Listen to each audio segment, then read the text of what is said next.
Welcome back. A Utah mother pleads guilty to murdering 6 of her newborn infants. Police say 39-year-old Megan Huntsman admitted to strangling or suffocating the 6 infants just after each was born, and this over the course of a decade. The baby's remains were found last spring, stuffed inside cardboard boxes in the garage of her former home. Huntsman claimed she was addicted to drugs at the time. Court documents show prosecutors and lawyers reached a plea deal, but the details of the deal were not released. She will be sentenced April 20th and faces life in prison. And moving now to this, a Pennsylvania man is charged with the 2002 murders of a pharmacist and his girlfriend. Hugo Solinsky was arrested in 2003 after police found at least 5 corpses in his yard, but escaped from prison. He escaped from prison shortly after this. Over a decade later, the jury found him guilty of robbing and strangling the Pennsylvania couple. He is now convicted of 8 counts, including first-degree murder and robbery. The jury will have to decide whether he should be sentenced to death or given life in prison.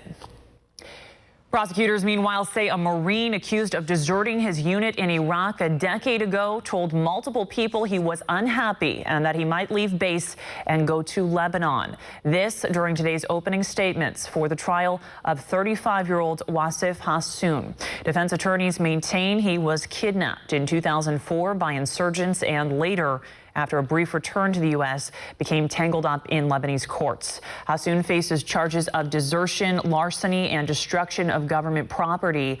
The Lebanese native and naturalized American citizen faces up to 27 years in prison if convicted of all charges.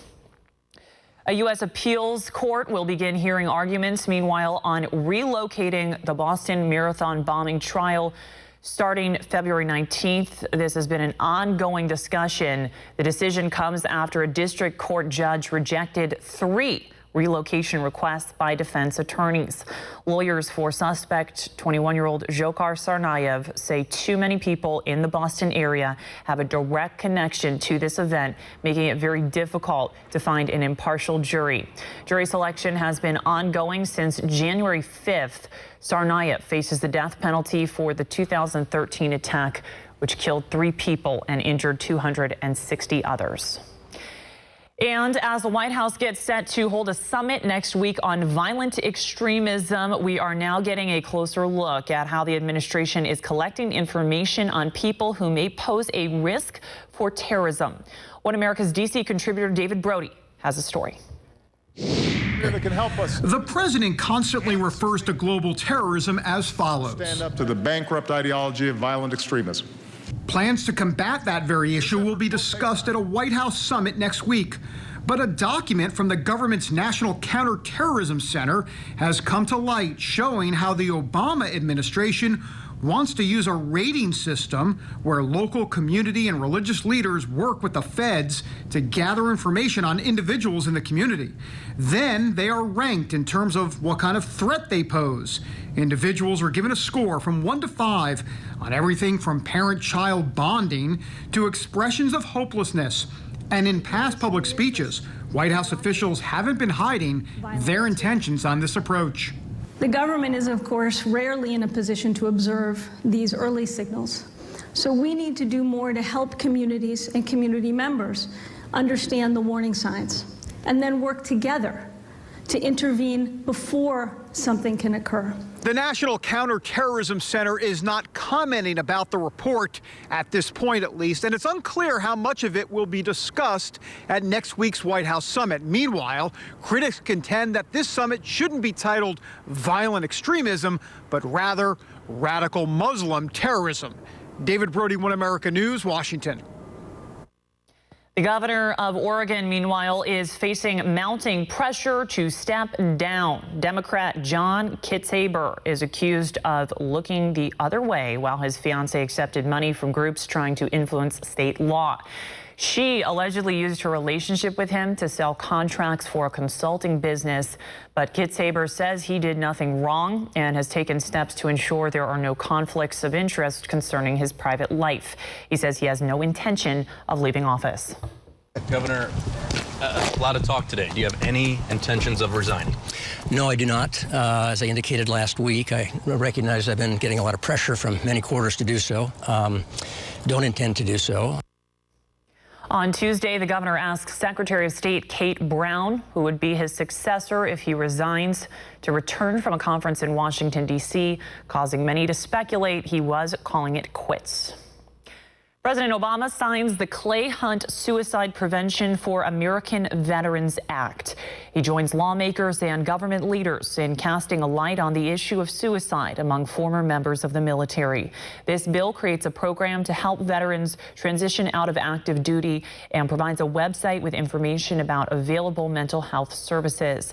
It also requires the VA's suicide prevention program to be evaluated annually by a third party. And the home of the Liberty Bell and Independence Hall will host the 2016 Democratic National Convention. Philadelphia beat out Brooklyn, it beat out New York and Columbus, Ohio for the event. The decision was based on factors that included transportation, security, finances, and hotel capacity. The city held Democratic conventions in 1948 during Harry Truman's presidency and in 1936 when President Franklin Roosevelt was nominated for the second time. It will be held the week of July 25th, just 1 week after the Republican National Convention in Cleveland. And police in California are cracking down right now on acts of robbery, but it is not just any kind of theft. Maggie Mazzetti has more for us on why this particular crime could eventually drive up the cost of trash collection. Take a look. Just before dawn, investigators launch a stakeout in San Bernardino County, California. If it looks like he's going home after the first stop, then we'll take him down. We'll get him. We won't wait for a second stop. They're tracking thieves who are turning another man's trash into their own treasure. The recycle center's right here on Slover, and you can see the truck coming out from there now. The coveted loot, cardboard. We're going to go after him. We're going to go eastbound. It's going to be a green Chevy. The problem isn't just contained to California. When the economy booms, cardboard prices spike. Manufacturers need more packaging for their goods. Thieves can net up to $200 a ton.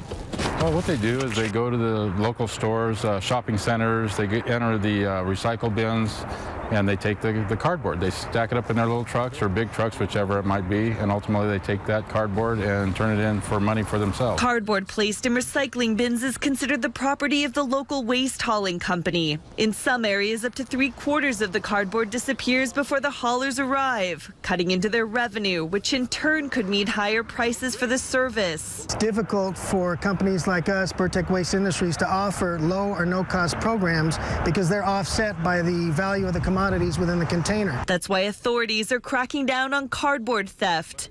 This man had his haul confiscated pending further investigation. As authorities warn, taking another person's trash could land you in a heap of trouble.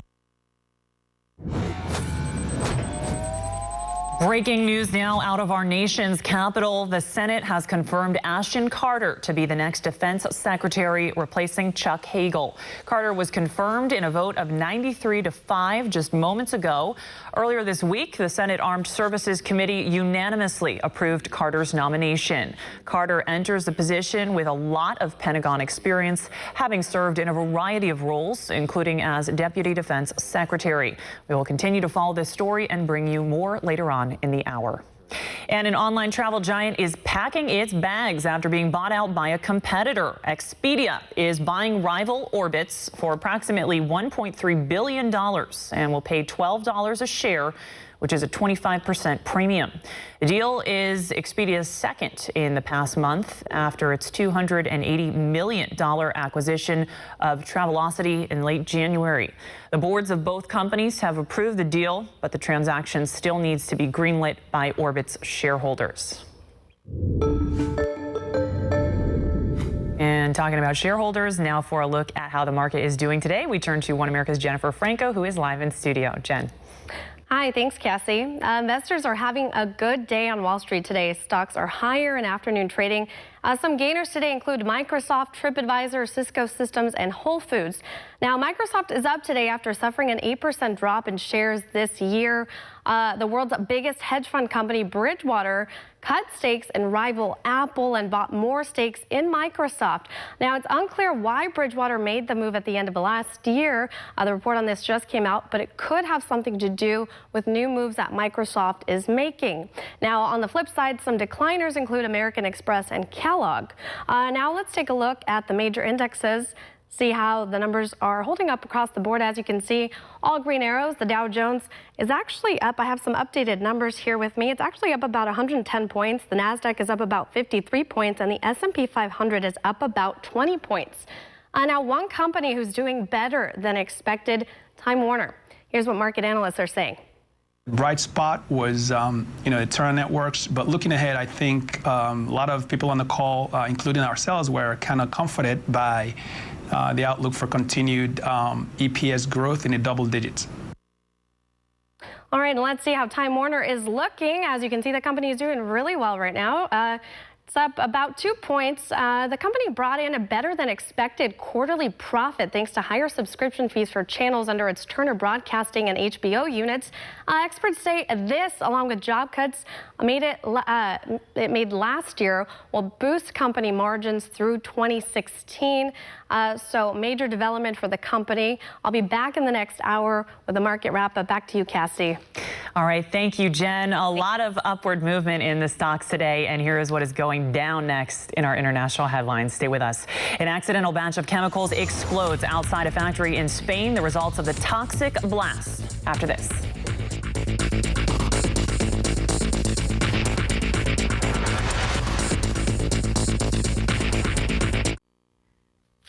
We were talking about Valentine's Day flowers a moment ago. The holiday is also one of the most popular times to propose, and many with romance on their minds are looking to find the best engagement ring. If this applies to you, congratulations. It's a lot of work, but you will be fine. If traditional diamonds aren't your thing, one company in New York has created the world's biggest man-made diamond, and as Sasha Salama reports, you can't tell it apart from the real thing. These two diamonds, which look identical, are anything but. The one on the right came from a mine. The one on the left was grown in a laboratory. Lisa Bissell, president and CEO of Pure Grown Diamonds, the company that makes the jewels, explains. This is a technological breakthrough. After 70 years of research and development, we have cultivated diamonds in a laboratory that are optically, chemically, and physically identical to mine diamonds. They're indistinguishable even under a microscope, and yet they're very affordable. Bissell says they're not only beautiful, but they're also new and noteworthy. This is the world's largest pure-grown diamond. It's 3.04 carats, it's eye color, and it's SI clarity, $23,000. This is an equivalent earth mine diamond. It's the same size of the laboratory-grown diamond, and it's $40,000. So that's a significant savings. The way it works is scientists create the same conditions in a lab that would make a diamond crystallize in nature. The whole process takes between 6 and 12 weeks. Not enough lead time for this Valentine's Day, but there's always next year. And with wearable gadgets likely to become more popular in the coming years, technology is expected to be an even greater part of our lives than it is right now. As a result, some people in the UK are joining so-called digital detox retreats. For $300 a day, you can enjoy a cell phone-free zone with yoga, hot tubs, games, and even outdoor cooking. According to a study by Nokia, the average person checks his or her phone every 6.5 minutes, which translates to 1,000 looks a week. You don't need to look at the smartphone first thing in the morning. You don't need to look at it last thing at night. You don't need to listen to it in the middle of the night. You can actually get a bit of a balance. According to professionals, it's hard to measure the impact of technology on our humanity, but some fear it could be detrimental. Well, many of us, myself included, overdo it with our digital consumption. Not a bad idea to take a break and just be present to what is going on around you and the people you are with, most importantly. Easier said than done with these hectic lives we all lead. My challenge is for all of us to find some time in our day today to do that. Sarah Pila is next. Thank you so much for watching.